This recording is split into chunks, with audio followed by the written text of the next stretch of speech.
തുറസായ സ്ഥലങ്ങളിൽ ഇങ്ങനെ പണിയെടുക്കുന്നവർക്ക് 12 മണി മുതൽ 3 മണി വരെ നിർബന്ധ വിശ്രമം നൽകണം എന്ന മന്ത്രിയുടെ നിർദ്ദേശമുണ്ടെങ്കിലും അത് ലംഘിക്കുന്ന സ്ഥാപനങ്ങൾക്കെതിരെ കർശന നടപടി ഉണ്ടാകുമെന്ന് തന്നെയാണ് മന്ത്രി മുന്നറിയിപ്പ് നൽകുന്നത്. പക്ഷേ സർക്കാർ വകുപ്പുകൾക്ക് വേണ്ടി പണിയെടുക്കുന്ന അതിഥി തൊഴിലാളികൾക്ക് ഉൾപ്പെടെ ചുട്ടുപൊള്ളുന്ന പൊരിവെയിലത്തും വിശ്രമമില്ലാത്ത സ്ഥിതിയാണുള്ളത്. തിരുവനന്തപുരത്തെ കാഴ്ച കാണിച്ചു തരും നമുക്ക് അല്ലമീൻ.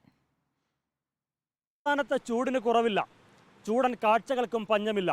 നട്ടുച്ചയിലെ പൊരുവെയിലത്ത് ഉരുകിയൊലിച്ച് പണിയെടുക്കുന്ന ചില മനുഷ്യരെയാണ് പരിചയപ്പെടുത്തുന്നത്. തലസ്ഥാനത്തെ മാത്രം ഒരു പ്രത്യേകതരം കാഴ്ചയിലേക്ക്.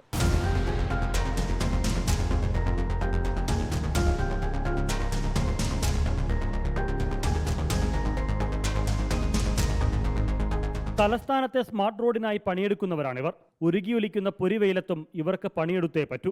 ഉച്ചയ്ക്ക് 12 മുതൽ 3 മണിവരെ നിർബന്ധ വിശ്രമം എന്ന നിർദ്ദേശമൊന്നും ഇവർക്ക് ബാധകമല്ല.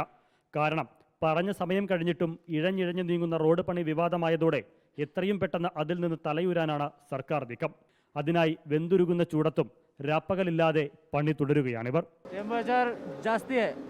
ज़्यादा है, बहुत ज़्यादा है। धूप ज़्यादा है, गर्मी भी ज़्यादा है, वो काम करने का थोड़ा प्रॉब्लम आता है अभी।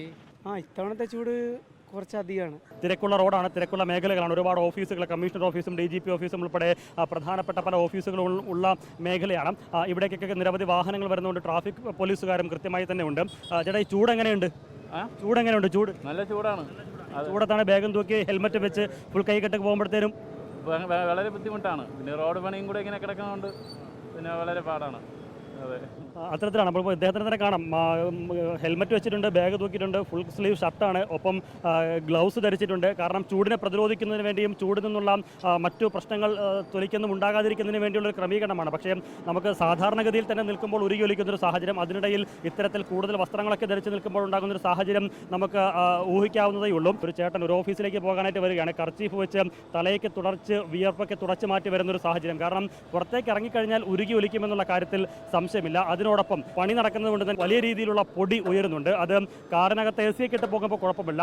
കാൽനടയായി പോകുന്നവരും അതുപോലെ തന്നെ ഇരുചക്ര വാഹനത്തിൽ പോകുന്നവരും അവരും ഈ ചൂടും പൊടിയും അടിച്ച് വല്ലാത്തൊരവസ്ഥയിലൂടെയാണ് നഗരത്തിലൂടെ കടന്നു പോകുന്നത് എന്നുള്ള കാര്യത്തിൽ സംശയമില്ല.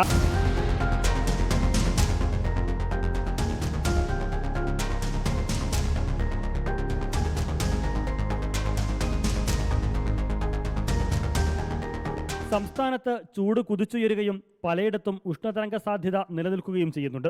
അതുകൊണ്ട് അതീവ ജാഗ്രതയും ശ്രദ്ധയും വേണമെന്ന് ആവർത്തിക്കുന്നുണ്ട് അധികൃതർ. പക്ഷേ സർക്കാർ സംവിധാനങ്ങൾക്ക് വേണ്ടി ഇങ്ങനെ വെയിൽ കൊള്ളുന്നവർക്ക് ആര് തണലേകുമെന്നതിന് മറുപടിയില്ല. ഇവരെ ഇങ്ങനെ പൊരുവെയിലത്ത് നിർത്തിയതിന് ആർക്കെതിരെ എന്തു നടപടി എന്നതും പ്രസക്തമായ ചോദ്യമാണ്. തിരുവനന്തപുരത്ത് നിന്ന് വീഡിയോ ജേർണലിസ്റ്റ് ഗോപൻ പ്ലാവോടിനൊപ്പം reporter Al Ameen in reporter.